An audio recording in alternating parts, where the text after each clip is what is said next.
వాస్తు సంబంధించి మరిన్ని విశేషాలు తెలుసుకోవడానికి, మీ ఇంటి ప్లానింగ్ మరియు వాస్తు సమస్యలు తెలుసుకోవడానికి మా ఛానల్ సబ్స్క్రైబ్ చేయండి, లైక్ చేయండి, అలాగే షేర్ చేయండి.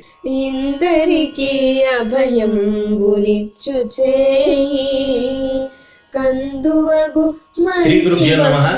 శ్రీమతే రామానుజాయ నమః. ప్రేక్షకులకి నమస్కారం. శ్రీవాస్తు ప్రేక్షకులకి శ్రీ పరాభవ నామ ఉగాది శుభాకాంక్షలు. మనం రాశి ఫలితాలు తెలుసుకుంటున్నాం. వృశ్చిక రాశి యొక్క ఫలితాలు తెలుసుకుందాం. ముందుగా వృశ్చిక రాశిలో విశాఖ 4వ పాదం, అనురాధ 4 పాదాలు, అలాగే జ్యేష్ఠ నక్షత్రం 4 పాదాలు ఈ రాశిలో ఉంటాయి. ఇంతకుముందు చెప్పినట్టు ఒకవేళ మనకి డేట్ కానీ టైం కానీ లేనప్పుడు ఆ రాశి కానీ లేకపోతే నక్షత్ర పాదాలు మనకు తెలుసుకునే అవకాశం ఉండదు. అయితే మనం ప్రతి వీడియోలో కూడా కింద డిస్క్రిప్షన్లో ఆ రాశులు నక్షత్రాలు ఏవేవి మనం ఇందులో చెప్తామో వాటికి సంబంధించిన అక్షరాలు మొదటి అక్షరంతో ఏ నక్షత్రం వస్తుందో ఏ పాదం వస్తుందో కూడా మనం ఇవ్వటం జరుగుతుంది. అది చూసుకొని మీకు ఏ నక్షత్రం వస్తుందో దాని ప్రకారంగా ఆ ఫలితాలను చూసుకోవడం అనేది మంచి పద్ధతి. అయితే వృశ్చిక రాశి వారికి ఈ సంవత్సరం కొంత ఆదాయ వ్యయపరంగా కొంత యోగ్యతగానే ఉంది. ఆదాయం వచ్చేటప్పటికి 11, వ్యయం వచ్చేటప్పటికి 5గా వృశ్చిక రాశి వారికి ఉంది. అలాగే రాజపూజ్యం వచ్చేటప్పటికి 2, అవమానం వచ్చేటప్పటికి కొద్దిగా 6. మనకి చూస్తే ఆదాయం ఎక్కువగా ఉన్నవాటికి ఈ అవమానం అనేది కూడా కాస్త ఎక్కువగా ఉండే పరిస్థితి ఉంది.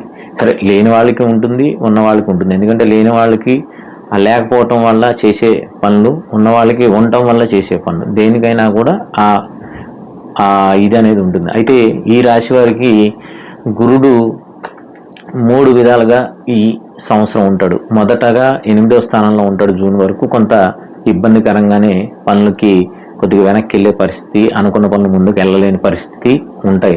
తర్వాత జూన్ తర్వాత, ఎందుకంటే మనం ఈ డేట్ చెప్పిన తర్వాత మనం ఏదైనా ఒకటి అనుకున్నప్పుడు సరే మేము పలానా దానికి అప్లై చేయాలనుకుంటున్నాం, లేకపోతే పలానా వివాహ ప్రయత్నాలు చేయాలనుకుంటున్నాం, ఇలాంటివి ఏమైనా అనుకున్నప్పుడు ఈ డేట్లో మనం చూసుకుంటే మంచిది అని మీరు నిర్ణయం చేసుకోవచ్చు. జూన్ 2 తర్వాత నుంచి గురుడు భాగ్యస్థానంలోకి వస్తాడు ఈ సంవత్సరాంతం వరకు. మధ్యలో ఒక 2 నెలలు ఇంతకుముందు చెప్పినట్టు నవంబర్, డిసెంబర్, జనవరిలో కొంత భాగం వరకు కూడా మళ్ళీ 10వ స్థానంలో కొడతాడు. 10వ స్థానంలో కూడా సాధారణ శుభుడు, పూర్ణమైన శుభుడు కాదు కాబట్టి కొంత మిశ్రమ ఫలితాలను ఇచ్చే అవకాశం ఉంటుంది. అయితే గురుడు ఒక రకంగా చూసుకుంటే జూన్ నుంచి కొంత యోగ్యతగా ఈ రాశి వారికి ఉంటారు. అందుకనే కాస్త ఆదాయపరంగా వచ్చే మార్గాలంటే మనం ఏదన్నా ప్రయత్నాలు చేస్తే అది జూన్ తర్వాత కొంత ఫలించే అవకాశం ఈ రాశి వారికి ఉంటుంది. అలాగే ఈ రాశి వారికి శని 5వ స్థానంలో ఉన్నాడు. శని 5వ స్థానంలో ఉంటూ అంత యోగ్యత అయితే కాదు, సాధారణమైన ఫలితాలు ఉంటాయి. కొంత ఇంట్లో కలహాలు కావచ్చు, బంధుమిత్రులతో ఇబ్బందులు కావచ్చు, ఇట్లాంటివన్నీ కూడా ఈ శని వల్ల మనకి కొంత ఏర్పడుతూ ఉంటాయి. పనుల్లో ఆటంకాలు కావచ్చు, ఏదైనా కావచ్చు. పంచమంలో శని ఉండటం వల్ల ఈ రకమైన కొంత ఇబ్బందులు అనేవి ఏర్పడుతూ ఉంటాయి. అయితే రాహువు యొక్క స్థితి కూడా 4వ స్థానంలో రాహువు అశుభ స్థానంలో ఉంటాడు కాబట్టి ఈ రాశి వారికి డిసెంబర్ దాకా కొంత పనులు అనేవి ఇబ్బందికరంగానే ఉంటాయి. అయితే డిసెంబర్ తర్వాత ఎప్పుడైతే 3లోకి వెళ్తాడో కొంత ప్రయత్నాలు ఏమన్నా వీరు అనుకున్నవన్నీ కూడా నెరవేరే అవకాశం ఉంది. అంటే రాహు యొక్క స్థితి కూడా బాగుండడం చేత కొంత వారు అనుకునే ప్రయత్నాలు ఏదన్నా విదేశీయానం కావచ్చు, ఇంకోటి ఏదైనా ప్రయత్నాలు ఎప్పటి నుంచో అనుకున్నవి కాస్త పెండింగ్ ఉన్నా కూడా నెరవేరే అవకాశాలు ఉంటాయి.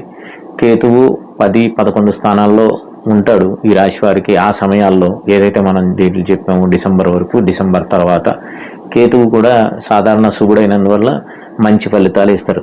ఓవరాల్గా చూసుకుంటే ఈ సంవత్సరం వృశ్చిక రాశి వారికి కొంత మంచి ఫలితాలు ఉండే అవకాశమే ఉంటుంది. కాబట్టి వృశ్చిక రాశి వారు ఈ కార్యక్రమం మనం చెప్పిన ఈ గ్రహాలు ఎప్పుడైతే రాహు కావచ్చు, కేతు కావచ్చు, గురుడు కావచ్చు, శని కావచ్చు, ఈ గ్రహ మంత్రాలతో పాటు సుందరకాండ పారాయణం చేసుకోవటం కానీ, విష్ణు సహస్రనామం పారాయణం చేసుకోవడం కానీ, తద్వారా మనకు అనుకుందే ఏదైతే నెగిటివ్ ఫలితాలు ఉంటాయో వాటిని కొంత మార్పుతో మంచి ఫలితాలుగా మార్చుకునే అవకాశం ఉంటుంది. లేదంటే సమ ఫలితాలు అంటే ఇబ్బందులు లేకుండా ఉండే అవకాశాలు అయితే ఉంటాయి. జై శ్రీమన్నారాయణ. వాస్తు సంబంధించి మరిన్ని విశేషాలు తెలుసుకోవడానికి, మీ ఇంటి ప్లానింగ్ మరియు వాస్తు సమస్యలు తెలుసుకోవడానికి మా ఛానల్ సబ్స్క్రైబ్ చేయండి, లైక్ చేయండి, అలాగే షేర్ చేయండి.